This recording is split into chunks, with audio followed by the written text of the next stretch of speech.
Good evening. Welcome to the first meeting of the official Community Preservation Committee for the town of Milton. I'm filling in because Arthur isn't here, and I'm not sure if I have to explicitly state anything about us meeting remotely. It sounds like I'm supposed to, but I don't have the language, but I know that we do have the option to meet remotely for some mass state legislation that got passed. Does that suffice? I don't know. You can just say that conducted pursuant to Chapter 20 of the Acts of 2021, we're allowed to have remote meetings. It's on the agenda. Perfect. I think that counts. Yeah, I think That's what Kathleen said, yes. So welcome everybody. While we wait for Arthur to join us, I thought it might be helpful if everyone could introduce themselves and tell us a little bit about what draws you to the Community Preservation Committee and how you envision your role on the committee. Kathleen, do you want to start? I'm Kathleen O'Donnell. I'm the planning board representative to the CPC, and along with Tom Callahan, have been a longtime member of the Community Preservation Coalition Steering Committee, and I represent community preservation committees in other towns. Pete? I'm Pete Jackson. I'm a landscape architect here in town. I've been an advocate for this CPA since before it was passed the legislature. And so, it's good to see that we finally got something going here. I think it's a great opportunity for the town. I have an interest in all three of the main subjects funded by the CPC, so I intend to be involved in all aspects of it. Great. Rob? Yeah, my name's Rob Levash. I'm an architect and principal partner at Wilson Butler Architects from Boston. I echo what Pete and Kathleen have said. I'm very glad that Milton's adopted the CPA, and I'm excited to be working on it. And the open land, historic preservation, and affordable housing is definitely three topics that are that I would enjoy working on. So, Tom? Thank you. Hi, everybody. Tom Callahan. I'm the representative of the Affordable Housing Trust on this committee, and been a longtime member of that trust, and also the Housing Committee in town, and prior to that, the Fair Housing Committee as well. My day job, I'm the executive director of a nonprofit in Dorchester called the Massachusetts Affordable Housing Alliance, which works with low and moderate income first-time homebuyers, primarily homebuyers of color, to try to break down the racial homeownership gap. As Kathleen said, I also am on the steering committee and have been a longtime member of the steering committee of the Community Preservation Coalition, which I do want to flag for later discussion that the CPC offers to come and do trainings of new local CPCs, which I would think we should take advantage of, because I think that other CPCs around the state have found them to be very useful to help us get off on the right start. Stuart Saganor has made that offer to us through me, and maybe to others, I'm not sure, but we can talk about that later. So my professional expertise and my passion is in the affordable housing area, but I have a strong interest in the other two planks. One, I've worked professionally on this. I'm going to one up Pete. Professionally, I've worked on what became CPA since 1987, when it was called the Housing and Land Bank and failed to pass in the state legislature. So it's a long history with that. So I've developed a really appreciation. I'm from North Adams, which has Mass MoCA and historic preservation, beautiful historic preservation of some of the mills out there. I'm an avid walker of Pope's Pond, Turner's Pond. Love the idea of a trail for along Pine Tree Brook, among many other potential open space amenities that we could do. So I consider myself a supporter of the other two legs of the stool strongly. Thanks, Tom. Linda? Hi, hello. I am from the Historical Commission, and I have my professional life is as an architect, but for the last, since 2008, I've been teaching at Wentworth Institute of Technology in the architecture department.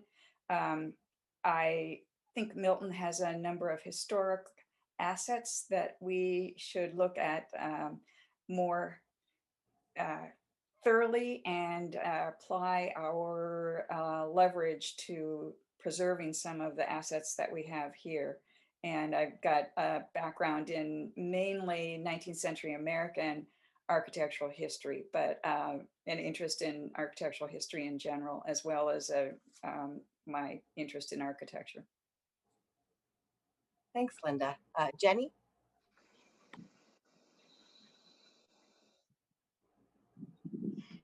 Okay, takes me a minute to unmute. Hi, everybody. My name is Jenny Russell, and I've been interested in the CPA too since its start.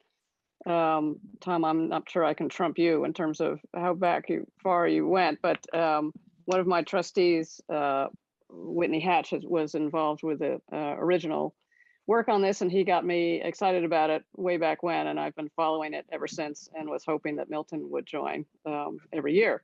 So I was very glad to see when it did. My day job is executive director of the Merck Family Fund, which is a family foundation, and its offices are in the same building as Steel and Rye. And I live at 190 Central, which is right across the street from the previous Milton Club or Hoosick Club, which you might see now as a big pit. So you might walk by our house frequently if you're going to Turner's or around. And my interest is in all three, particularly I would say in the open space and conservation preservation piece of it, and particularly how this kind of work can merge with the goals of Sustainable Milton and the work of trying to get to net zero carbon as it relates to climate change. Thanks, Jenny. Joe?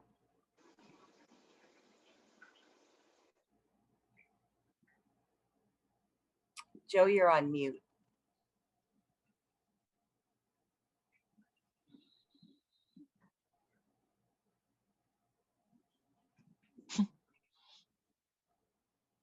All right, Wendy, do you want to speak and we'll come back? Sure. Can you guys hear me? Yes. Okay, great.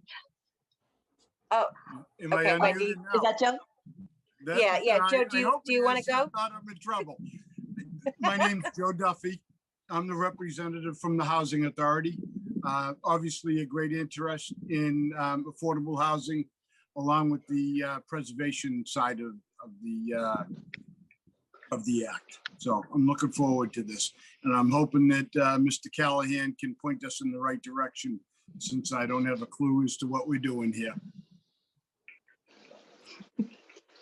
I'm sure he will. I'm sorry, Wendy, feel free to continue. Sure, no worries. Hi, everybody. My name is Wendy Garpo. I've been a resident of Milton for about 14 and a half years. And I'm the representative from the Conservation Commission. I'm a relatively new member of the CONCOM. I've been on for about 3 years now. And I'm very excited to be the appointee to the CPC. Prior to living in Milton, I lived in the town of Plymouth and served on the Community Preservation Committee there for a few years. Plymouth was one of the early adopters. This was 15, 16 years ago.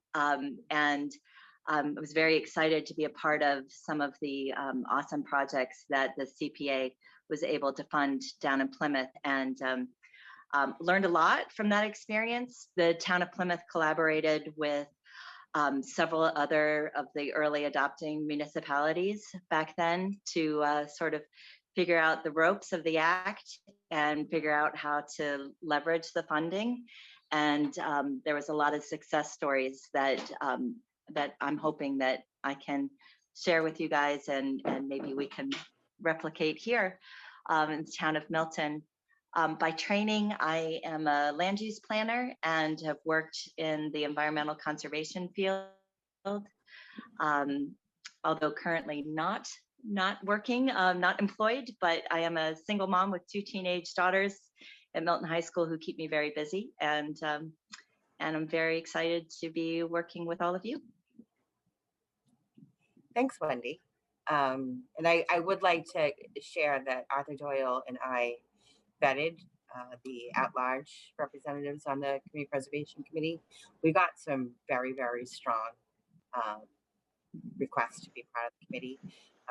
Ultimately, we tried to create a framework where, you know, there was a balance of the people who would be appointed by boards and committees with those within the Milton population at large, so everyone could support each other's strengths, so we could get some great projects and myriad of perspectives as you guys kind of weed through all the applications. So thank you.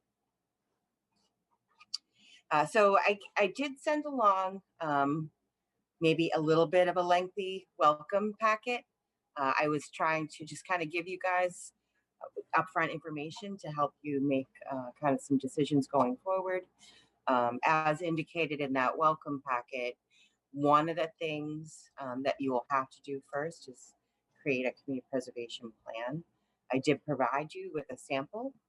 And as Tom has already stated, working with the Community Preservation Coalition, in my experience, is very rewarding. You get a lot of information, a lot of guidance. They provide you with training.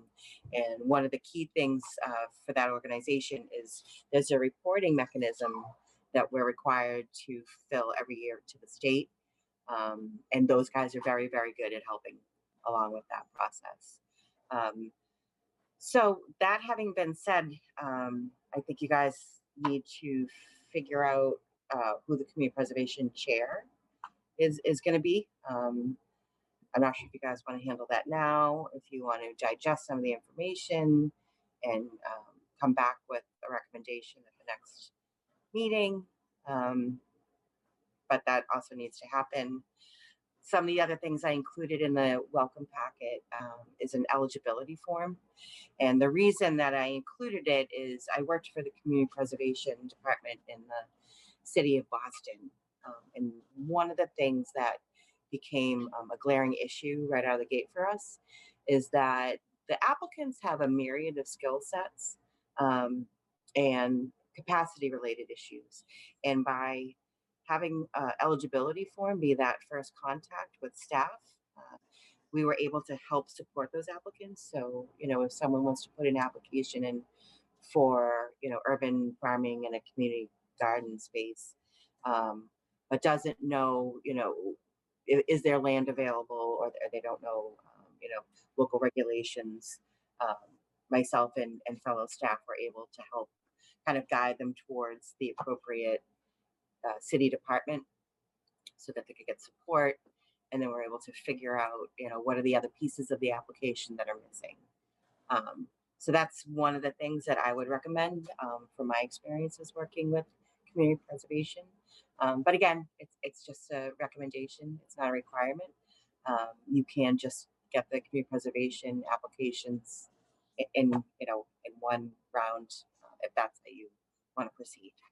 Another recommendation that I thought might be helpful is doing a pilot round for the first half of the fiscal year tax.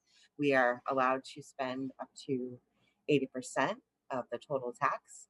You don't have to spend it all. You can put it in a reserve for a future funding round. But I think it's helpful as everyone's figuring out their roles and, how these applications are going to come in, and establish best practice for the town of Milton. So that's kind of the insight I have on that. Welcome to the CPC packet that I sent along. Does anyone have any questions now that you guys want to discuss, or any issues that you want to raise or think through? Oh, Pete, you're on mute. I should just leave it unmuted. When do we anticipate getting a first round of funding and being able to actually give awards? So it's fiscal year 2022. It was approved. The Attorney General's office has now approved it. So we got notification that we can expect a 32.3% return on the funding that was put into that legislation from the town of Milton. So if you took that first half of the 2022 fiscal year that's already been paid, it should have already been on your tax bills. That would leave us somewhere of a total of roughly 500,000, and 80% of that should be able to be spent. I don't have the numbers in front of me right now, but I'll connect with the treasurer's office to figure out when an exact amount would be available. You also get to set your own budget. So if you want to set a budget that's less than that for the first funding round, you can do that. There's some flexibility for you guys to kind of forge your own direction. And I would add to that we will get the first state reimbursement in October of 2022 or November, right? No, either October or November, I think, November 15th. It's somewhere in that, yeah, like middle October. Roughly November, mid-November of 2022. So still over a year away. But that doesn't mean, to Allison's point, that doesn't mean we could always spend the town's portion before we get, we're not prohibited from spending the local receipts before we get the state match. But I mean, I'll just repeat what I said in my introduction. I think it would behoove us greatly to do our next meeting with Stuart and his team. Stuart Saganor is the executive director of the Community Preservation Coalition. They've basically provided technical assistance to 186 other 5 other communities that have adopted this, including big communities like Boston, but lots of towns like Milton. I just think we could learn so much. He's such a great, as Kathleen knows, such a great resource about knowing the technical aspects of the law and what, so we don't get into any legal trouble. We don't do anything wrong. We don't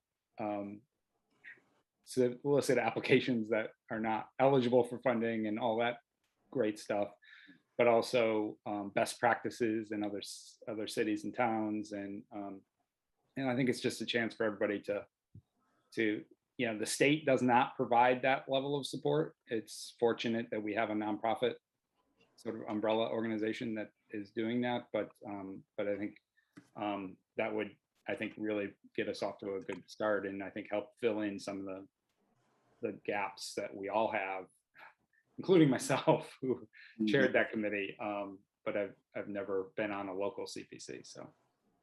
I have that same problem, and of course I represented the town of Plymouth ever since it adopted CPA, and they refused to be a member of the coalition. So it's always interesting to get their help would be wonderful. I will say, just full disclosure, they are a membership organization. They will provide a training for us for free, and we don't have to make a decision to join, but we will get a membership pitch from them. Ultimately, yeah. Ultimately, and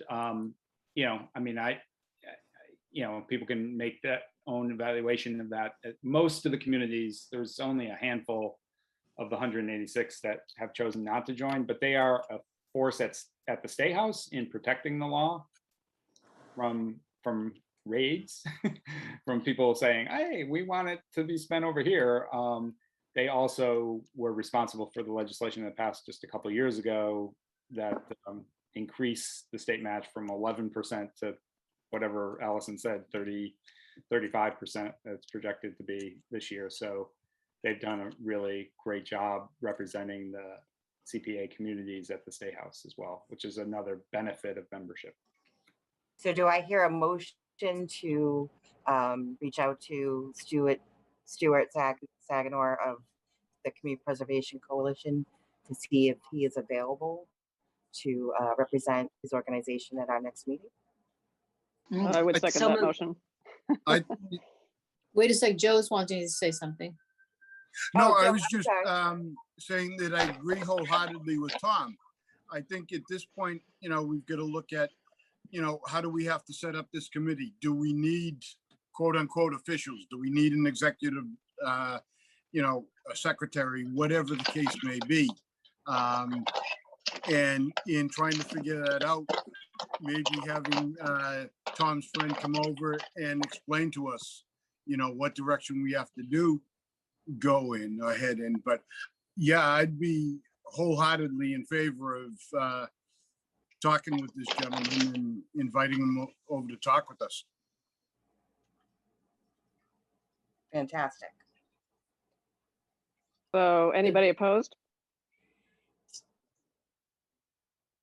So Tom, did you make that motion? I can, yes. Of course he did. Second. Mhm. And I'd second it, or I thought somebody else did, but I think Jenny Yeah, might I have. did. Yeah, I seconded. Yeah. So sounds like there's unanimous support for that. Allison, I have a question about the role of the town of Milton, and I guess you in particular, or whoever is going to be on our calls. Can you give us an idea of how much backup support the town is providing to this committee? So I believe that the town, through the fund that is collected, can spend up to 5% on administrative. That having been said, for right now, I am your backup. I do work. I come out of the community development, community planning development department. That having been said, my role before I joined the town of Milton was as the director of operations for Community Preservation Boston. So I have some experience with the mechanics of how this should operate from a town perspective, being able to make sure that you guys are getting information, all the information that you're going to need to make good decisions about which projects should move forward. Making sure that that all of the information is clear and the application is complete. But similarly to how other community preservation staff operate, is we are here to make sure that you have information to make good decisions. Ultimately, you will make good decisions. But if you have questions that come up offline or you need clarity, I will be the person that you can contact and I can get you the information that you need. Okay, so just to be clear, so this committee in effect, or the CPC would hire, or is this set aside some funds for Milton staff to work with us in a secretarial role? Is that right? So it's part of my position right now. It comes out of just me doing this because it's going to right now sit within the community planning and development department. I see. Okay. Great. Terrific. How about issues like copying and mailing and things like that? Is the town prepared to, provide that service to us? So yes, I'm sure that, if there's some kind of operational fee that we need, that includes administrative costs like mailings, we will figure that out as we go. In most cases, Pete, the administrative funds that can, we'd have to budget it. We have to vote to set aside 5% of the annual budget for administrative funds, which would include dues to CPs, to the Community Preservation Coalition. They include sometimes we have to sort of hire, well, as I said, I get paid for the full disclosure by the town of Plymouth's Community Preservation Committee. I get paid to do all the closings for them out of the CPC's budget. So, it said other kinds of costs go in that 5%. It's not, but the standard process is to have the administrative expenses of Allison and Allison's support and, minutes and publications and mailings come out of that 5% of our budget. It sounded to me that Allison said that basic service is part of her position in town already.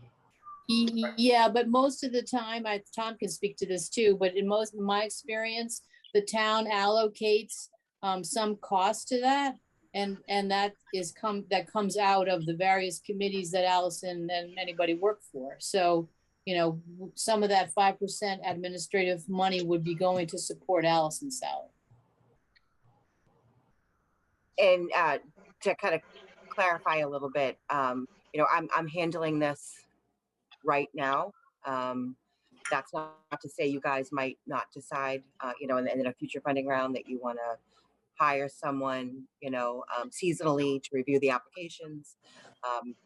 You may come into a situation where you want to bring on a consultant because there's an influx of a certain kind of application that none of us have the bandwidth to really look through. So those are the types of things that the money is specific. Right.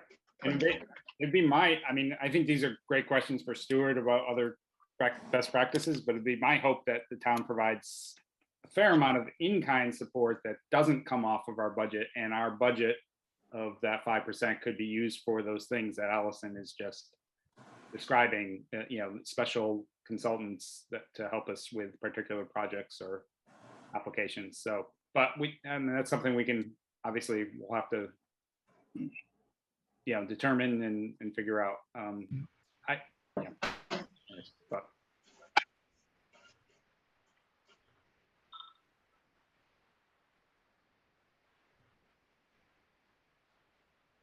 Does anyone else have any questions for right now? the 5% is probably what, $40,000 we're talking about roughly? Yeah, I can't speak for all other towns. I know that some towns like Salem, I've spoken with their staff several times. They don't have like she has a full-time kind of like part-time all the time position. Right. But the budget that I dealt with in Boston surpassed like, $30 million. I'm not sure that Milton is going to get to a point in time. Yeah, where there we this is go. The heavy lifting is really on the shoulders of the committee. I'm a conduit for information gathering and to assemble all the applications and make sure they're complete. And I'm just going to hand them off to you guys. So you will be doing the heavy lifting. All right. I think at this point, I would like to see us set up an official committee, elect a chairman and a secretary tonight. Try and, Tom, obviously, ask him to get in touch with Stuart for our next meeting, and then ask him all these difficult questions, who do we have to have for officials on the committee? And what we have to do to make sure we do it right. Well, we do have the committee, so we've got all We have the people. committee, yes, So that's the people, but yeah. right. I guess, Joe, I appreciate that suggestion. A friendly amendment to that is that we hold off on specific roles and identifying folks until we get the training and we get a sense of sort of the committee structure and definition of roles and time required, et cetera. All right, fair enough, sure. Yep, I think that's a good suggestion. I think I agree. I could Agree. By the way, I just texted with Stuart, so he is very happy to hear that motion passed. And I asked him, how long the training takes. And what he said is 2 hours. I'll just read you his text. 2 hours, just did Framingham the other night. The actual training is far less than that, but I always take questions along the way, and it absolutely never has gone less than 2 hours because people have a lot of questions, understandably. I try to make sure that the CPC has nothing else on the agenda that night. So seems like good advice. He just did Framingham, Lowell, and Franklin, and Greenfield, all in the last few weeks. So he's anxiously awaiting scheduling the Milton one. So he's warmed up. He's warmed up. Warmed up in the bullpen. Yeah, Stuart was So- really a fantastic, he and his staff are a fantastic wealth of information and support. And I don't say that for extra credit because, he wouldn't know me if he fell on me, but, emails were always responded to, phone calls, follow up. Yeah. He was great. It's a small staff. It's just really him and Chase. There's really two people. I think eventually it'll be a third person, but they do an incredible amount of work on this, and they're obviously the subject matter experts on this statewide. And yeah, the thing, they mostly know the answers to all the questions off the top of their heads based on all of the, but they also obviously, when we stump them, if we stump them, they have the ability to go and get the answers too. And there's a fair amount of ambiguity in this law, right? The way it's written, the state, it's one of the benefits and maybe a little bit of the curse of this law is the state doesn't mandate a lot. So we do have a lot of local flexibility, but it's not complete local flexibility, and Stuart can get into that with us. Do we want to set up a regular day and time for our meeting so that it, can project? Yeah, thanks, Pete. I was going to suggest that is one thing we might be able to do tonight is get a sense of availability and when is the best time to meet for this group.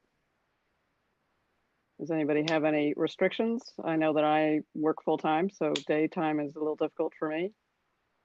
Well, I can speak for Kathleen and I. We know Thursday nights are kind of tough.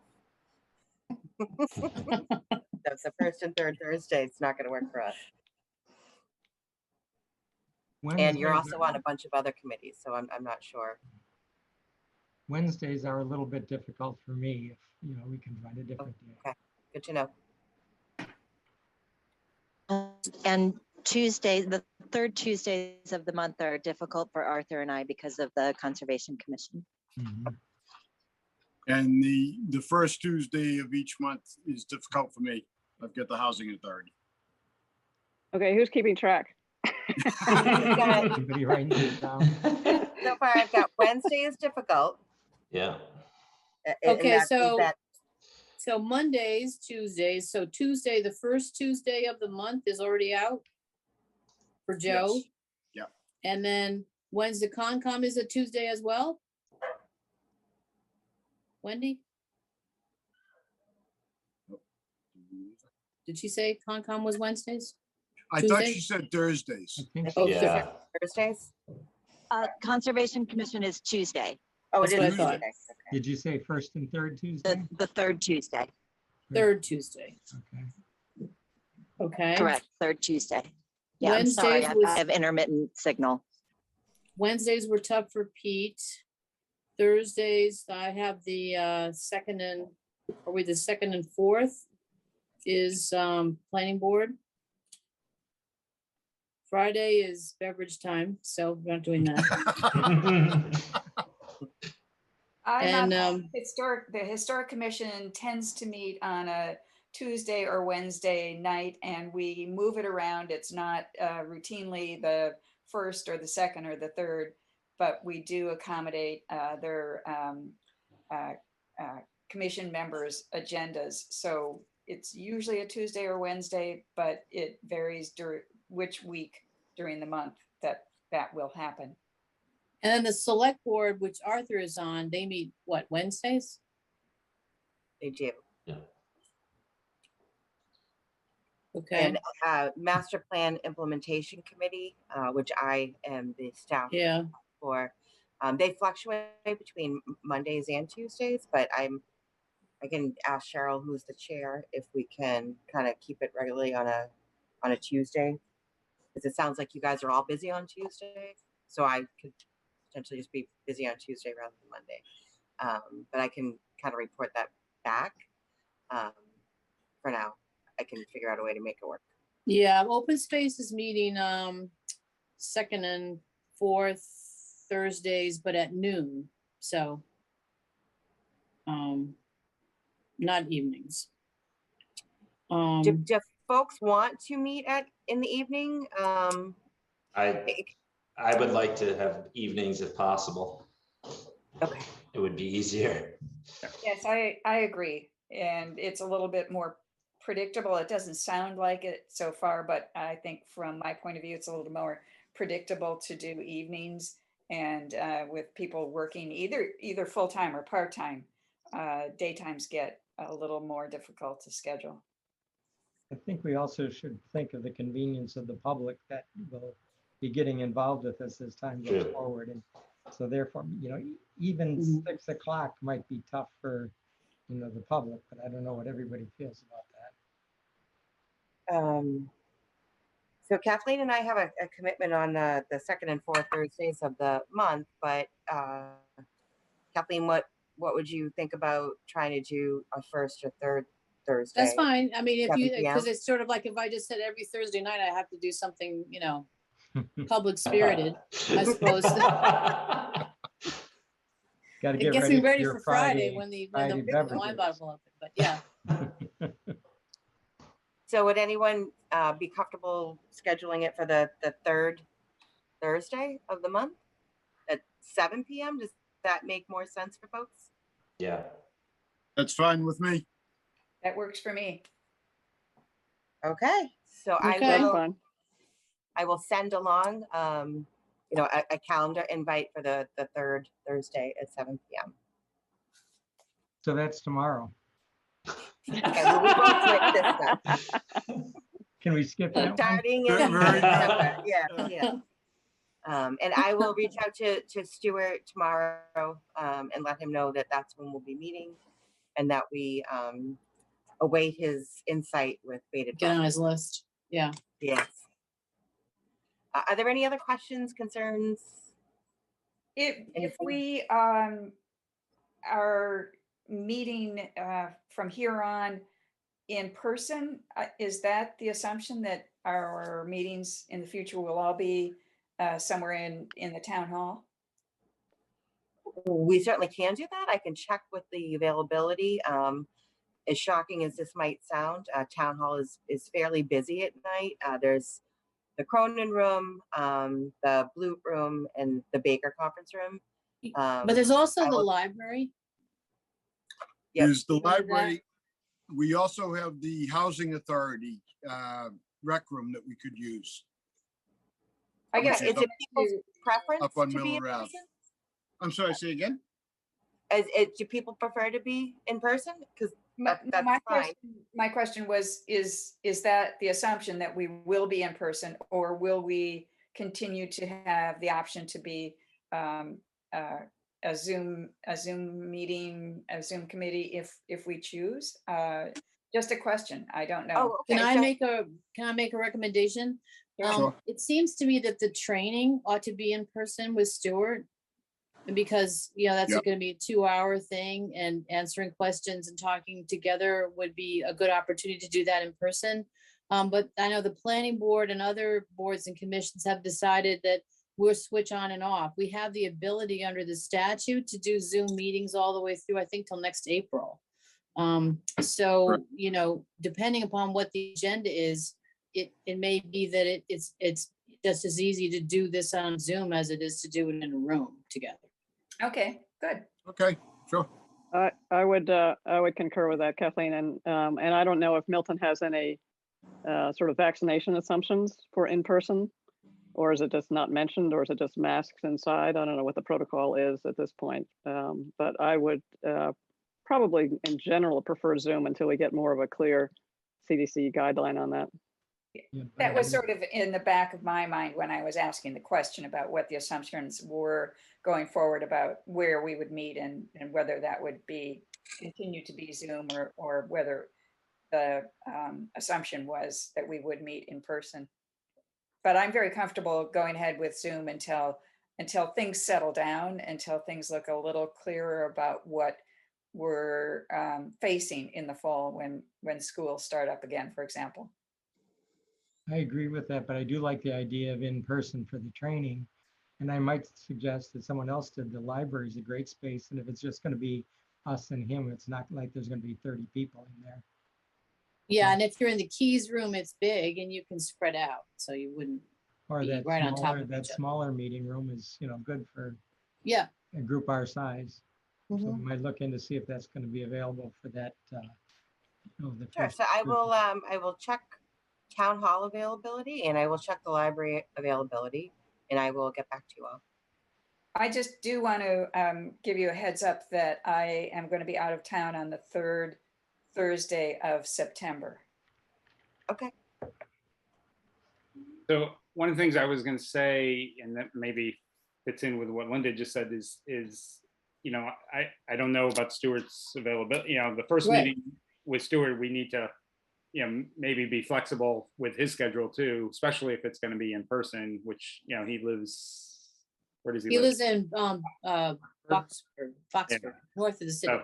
So anyways, we need to accommodate his schedule, so we may have to juggle that first meeting anyway. So that might fit nicely, so that we can get a date that Linda can make it as well. Yeah, well, the third Thursday in September is Yom Kippur, and so he Okay. won't be available then anyway.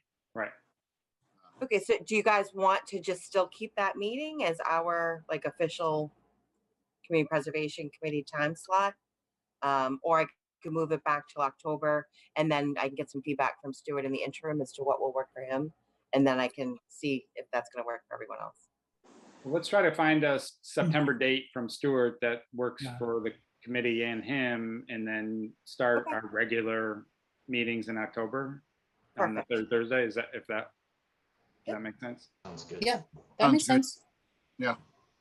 I'll be away the third Thursday in October, all of the month of October, which, sometimes people have to miss a meeting.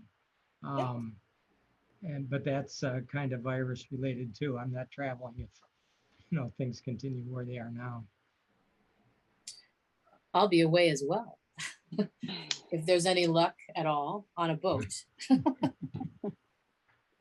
Well, I will keep meeting minutes and these are, I'm not sure if they will always be televised, but we can request a webinar so that you guys can go back and review anything. And I'm always going to be available to answer any questions should you not be available to meet. Well, I can always Great. call in.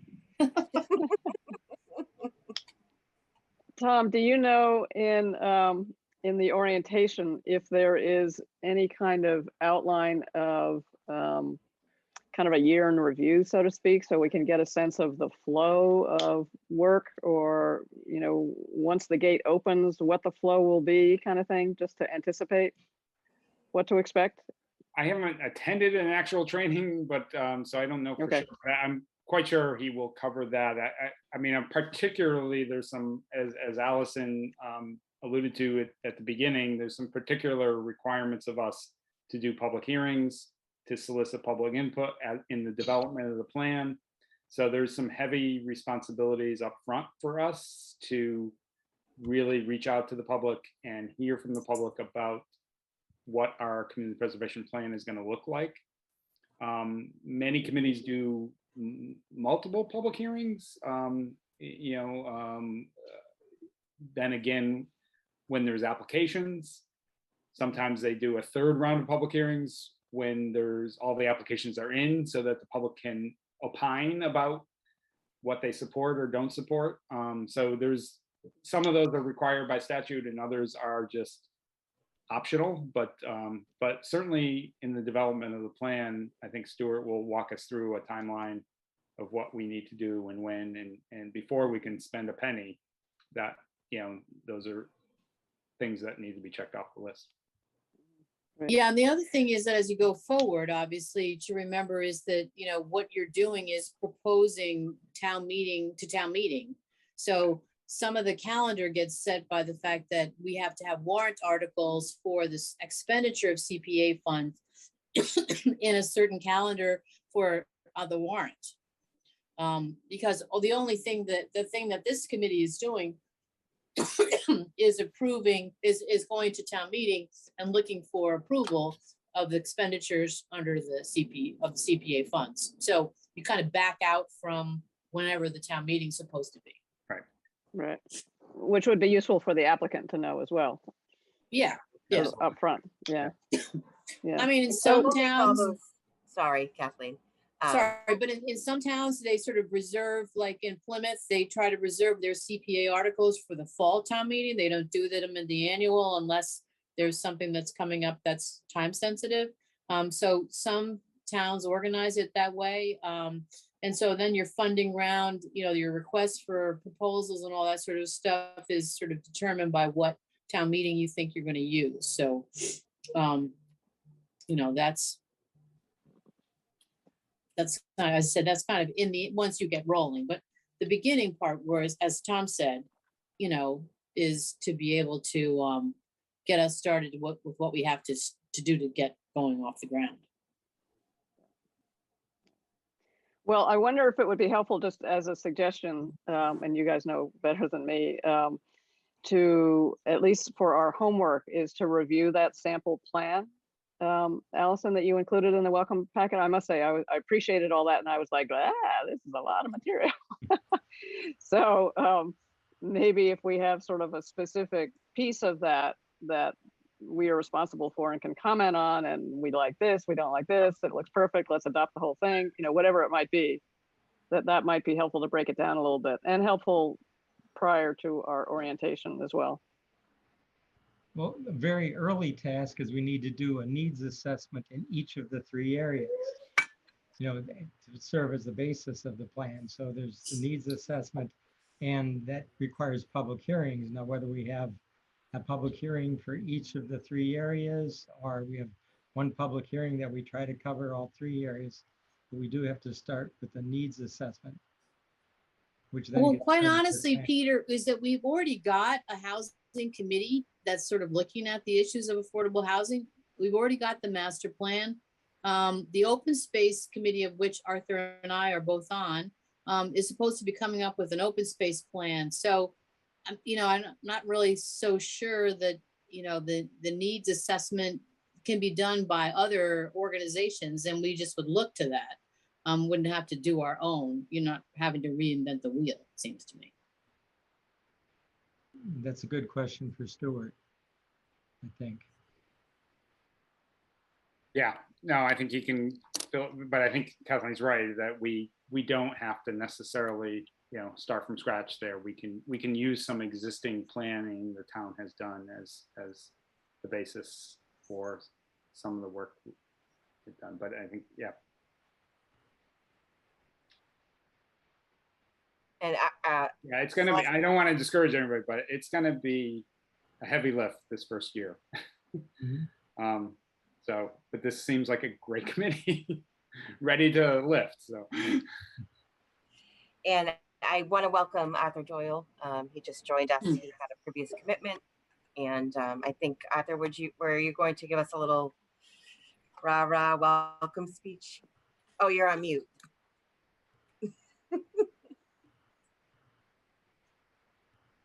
You need to unmute, Arthur. Thank you, Peter. I do that all the time. In fact, some people like that I do it all the time. Thank you very much for letting me join you this evening for your inaugural meeting of the Community Preservation Committee. This is a hallmark event in the town of Milton. This meeting was posted for the select board and for the CPC. I don't know if any other select board members had a chance to join you yet or earlier. If not, let me extend on behalf of Katie Conlon, select board chair, and the other members of the select board, their appreciation, their thanks, their gratitude to you for your willingness to serve on this very important committee. I dug out a folder, you know, when you put folders away with it. Don't remember, was it the attic? Did I put it in the cellar? Did I put it in this desk drawer? My CPA folder. And it was really fun before going off to the other meeting to go back to 2012 when Milton began his first campaign for a CPA. Some of you were involved in that. And unfortunately, it was not successful.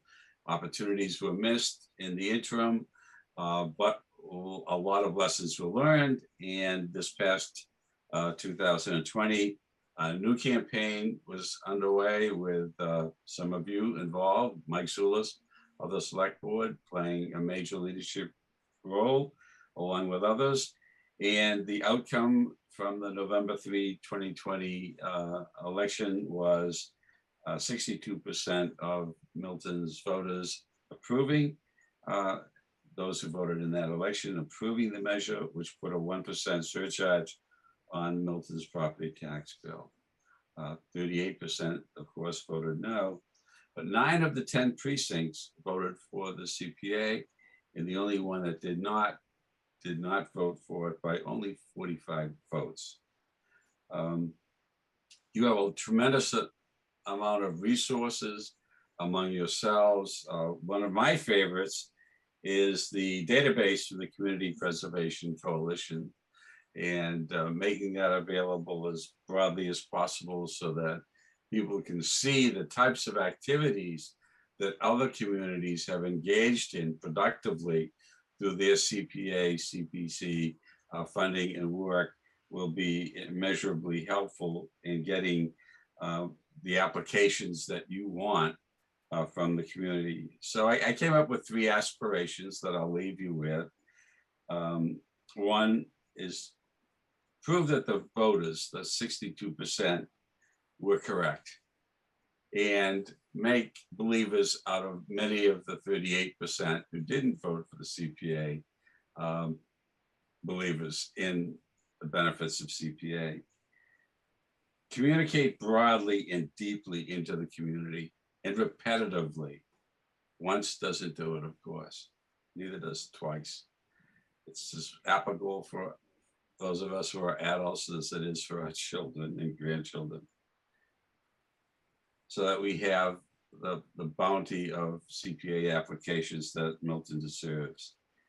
And my 3rd aspiration for you is what we're all about, what you're all about, and that is through CPA and the CPC, enhancing the quality of our community.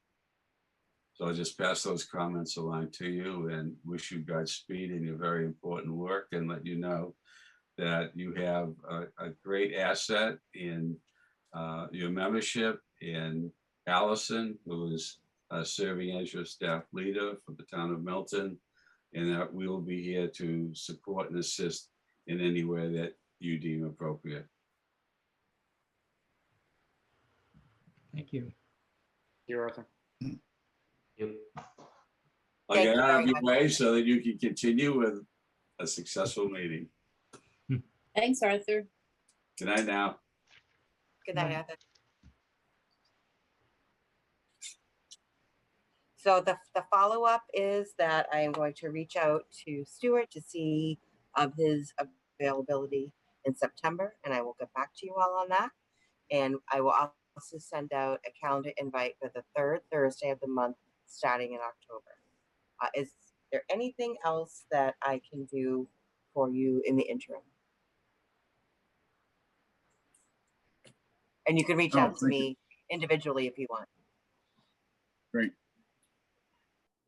Okay. That's great. So if there's nothing else, I guess that's it. That was a short and sweet meeting. Thank you. Very good. Thank you. Thank you. So Thank you I very think much. this is like the earliest, both Tom and Kathleen, that we've ever finished an hour. That's kind of unheard of. You just Oh, jinxed us. the You next just one- jinxed us. As we just heard, the next one won't be this short. Well, thank you Well- all well- very much, and welcome great, to the thank you. CPC. All right, Thank you. thanks. Thank you. Have a Good night. good night. Thanks, Allison. Great. Thanks, Take everybody. care, all. Bye. Be well. Bye. Bye-bye. Bye.